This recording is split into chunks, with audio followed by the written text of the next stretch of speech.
வணக்கம். சுவை தமிழுக்கு உங்களை அன்புடன் வரவேற்கிறேன். பின்வரு நிலையணிகள் 3 வகைப்படும். 1 சொல் பின்வரு நிலையணி, 2 பொருள் பின்வரு நிலையணி, 3 சொற்பொருள் பின்வரு நிலையணி.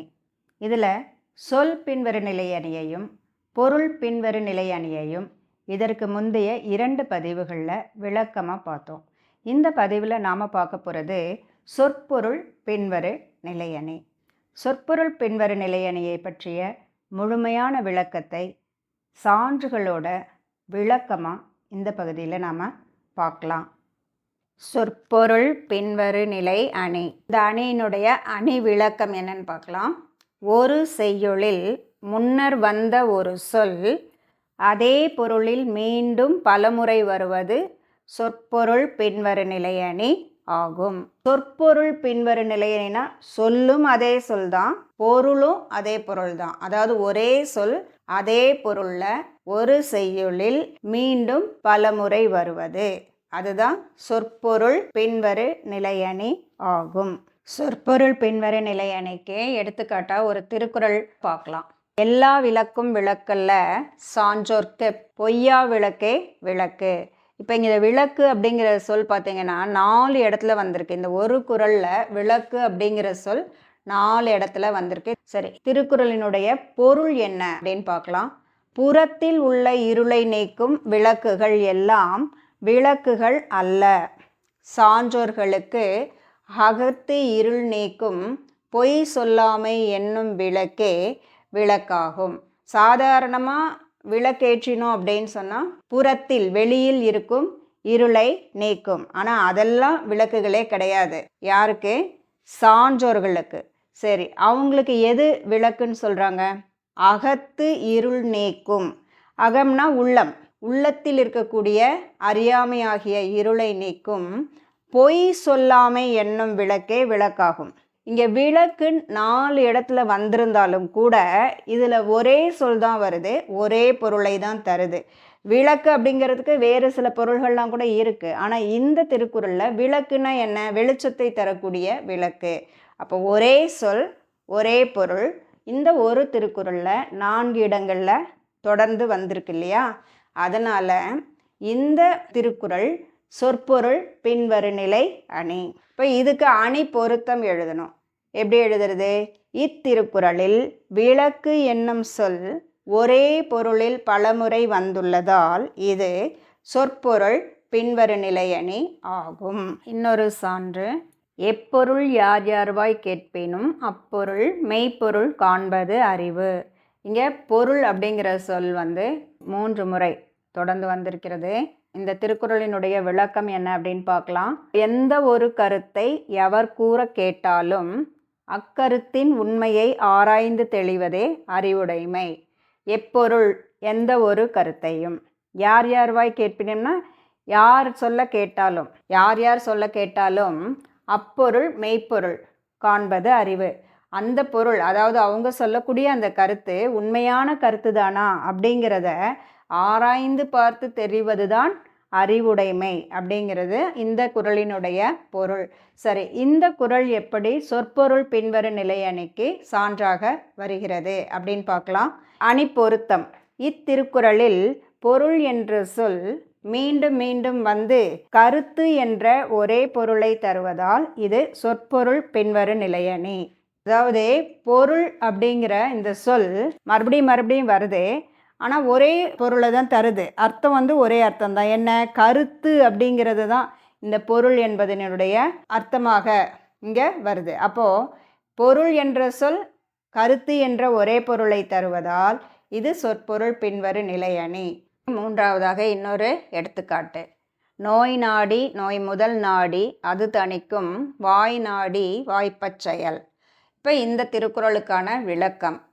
நோய் இன்னதென்று ஆராய்ந்து, நோய்க்கான காரணத்தை ஆராய்ந்து, அதை நீக்கும் வழியையும் ஆராய்ந்து, உடலுக்கு பொருந்தும்படியாக மருத்துவர் மருத்துவம் செய்ய வேண்டும்.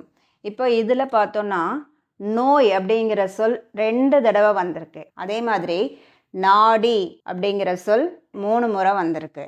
இந்த நோய் நாடி அப்படிங்கும்போது நோய் இன்னதென்று ஆராய்ந்து, நோய் முதல் நாடி, நோய்க்கான காரணம், முதல்னா அந்த நோய் உண்டானதற்கான காரணம் என்னவென்று ஆராய்ந்து, அது தணிக்கும் வாய் நாடி, அதை நீக்கக்கூடிய வழி என்ன என்று ஆராய்ந்து. வாய்ப்பச் செயல், ஏற்ற செயலை ஒரு மருத்துவர் செய்ய வேண்டும். இதுதான் இந்த குறளினுடைய பொருள்.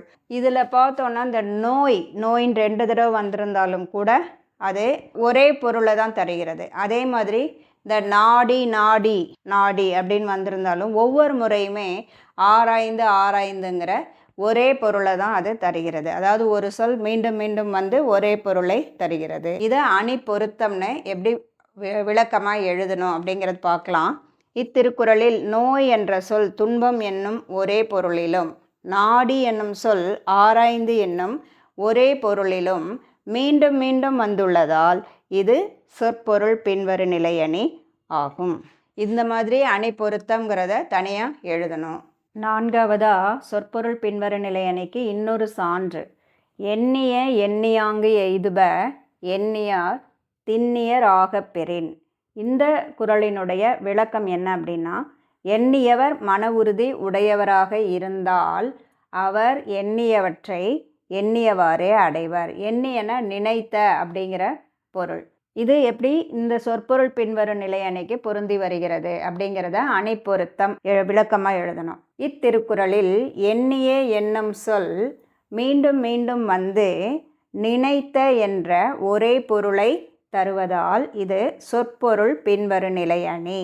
எண்ணிய அப்படிங்கிற சொல் மறுபடியும் வந்திருக்கு. அப்போ எண்ணுதல் அப்படின்னா நினைத்தல் அப்படிங்கிற பொருளில் ஒரே சொல் ஒரே பொருளில் மீண்டும் மீண்டும் வர காரணத்தினால இந்த திருக்குறள் சொற்பொருள் பின்வரு நிலை அணி. சொற்பொருள் பின்வரு நிலை அணிக்கு சான்றாக உள்ள இன்னும் சில திருக்குறள்கள் என்னென்னு பார்க்கலாம். 1. இன்மையின் இன்னாதது யாதெனின் இன்மையின் இன்மையே இன்னாதது. இந்த திருக்குறளில் பார்த்தோன்னா இன்மை அப்படிங்கிற சொல் மீண்டும் மீண்டும் வந்திருக்கு. இந்த இன்மை அப்படின்னா வறுமை அப்படிங்கிறது பொருள். அதாவது ஒருவருக்கு வறுமையை போன்று துன்பம் தருவது எது என்றால் அந்த வறுமையே ஆகும் அப்படிங்கிறதா இதனோட பொருள். அப்போ இந்த இன்மை அப்படிங்கிற சொல் மீண்டும் மீண்டும் வறுமை என்ற ஒரே பொருளை தருவதால் இது சொற்பொருள் பின்வரு நிலையணி. அடுத்த திருக்குறள் செல்வத்துள் செல்வம் செவிச்செல்வம் அச்செல்வம் செல்வத்துள் எல்லாம் தலை. இங்கே செல்வம்ங்கிற சொல் பார்த்திங்கன்னா மீண்டும் மீண்டும் வந்திருக்கு. இந்த திருக்குறளுடைய பொருள் என்ன? செல்வங்களிலெல்லாம் சிறந்த செல்வம் செவிச்செல்வம், அதாவது காதால் கேட்டறியும் அறிவு செல்வம். அந்த செல்வமே செல்வத்துள் எல்லாம் தலை, எல்லா செல்வங்களை காட்டிலும் தலை சிறந்தது அப்படிங்கிறத இதனோட பொருள். இப்போ இங்கே செல்வம்ங்கிற சொல் மீண்டும் மீண்டும் செல்வம் என்ற ஒரே பொருளை, செல்வம்னா நமக்கு என்னன்னு தெரியும் இல்லையா, நல்ல நிறைவு தரக்கூடியது. அந்த செல்வம் அப்படிங்கிற ஒரே பொருளில் மீண்டும் மீண்டும் அந்த ஒரே சொல் வந்திருக்கிற காரணத்தினால இந்த திருக்குறள் சொற்பொருள் பின்வரு நிலையணி.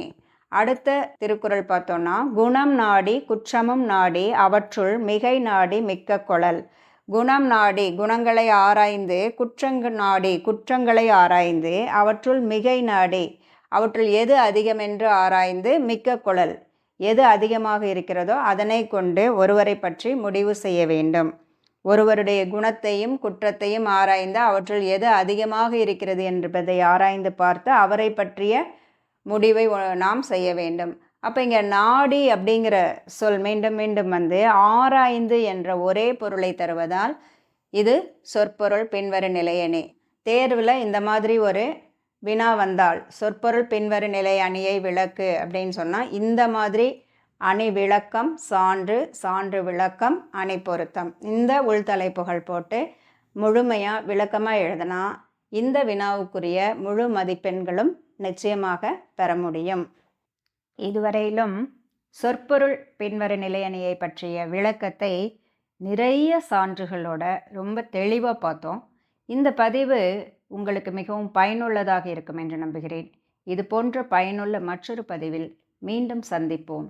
நன்றி.